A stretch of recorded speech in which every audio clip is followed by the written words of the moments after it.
Hello বন্ধুরা, আশা করছি সবাই ভালো আছো। আজকে আমি এই মাছগুলো কুমড়ো পাতার মধ্যে দিয়ে ভাজা করব। তো চলুন রেসিপিটা শুরু করি। এখানে আমি মাছে লবণ হলুদ মাখিয়ে নিয়েছি।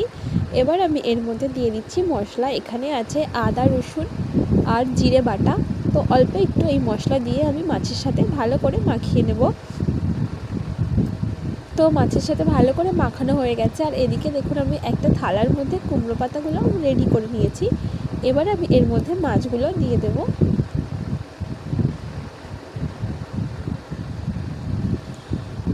তো মাছগুলো দেওয়া হয়ে গেছে। এবার এই মশলার মধ্যে আমি কেটে রেখেছি আলু, পেঁয়াজ আর কাঁচা লঙ্কা। এই মশলার মধ্যে এটাকে আমি ভালো করে মাখিয়ে নেব।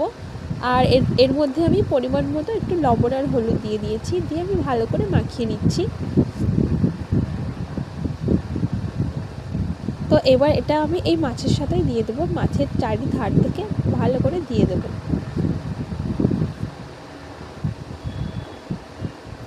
বন্ধুরা, এই রেসিপিটা আমি প্রথম করলাম আজকে।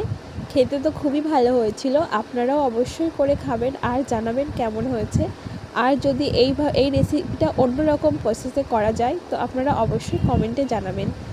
তো দেখুন আমি আলু পেঁয়াজ লঙ্কাগুলো ভালো করে মাছের চারি সাইডে দিয়ে নিয়েছি। এবার আমি ওপর থেকে দিয়ে দিচ্ছি কুমড়ো পাতা। তো ওপর থেকে কুমড়ো পাতা দেওয়া হয়ে গেছে। এবার একটা আমি তাওয়াতে সর্ষের তেল মাখিয়ে নেব। আপনারা চাইলে সাদা তেলও মাখিয়ে নিতে পারেন। আমি এখানে সর্ষের তেল মাখিয়ে নিচ্ছি। তো এবার আমি এই মাছটা, কুমড়ো পাতার মাছটা আমি এই তাওয়ার ওপরে তুলে দেব থালা থেকে। তো দেখুন এটা আমি তাওয়ার ওপরে তুলে দিয়েছি। আর চারি সাইড থেকে যে পাতাগুলো বেরিয়ে আছে সেগুলো আমি ভালো করে মুড়ে দিচ্ছি।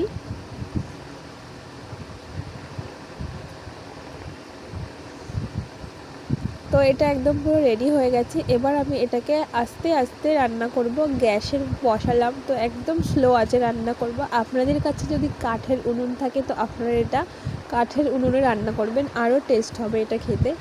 তো দেখুন এক পাশ হয়ে গেছে। এবার আমি এটা উল্টে দেব। তো সবার প্রথমে আমি এটা থালার মধ্যে ঢেলে নিচ্ছি।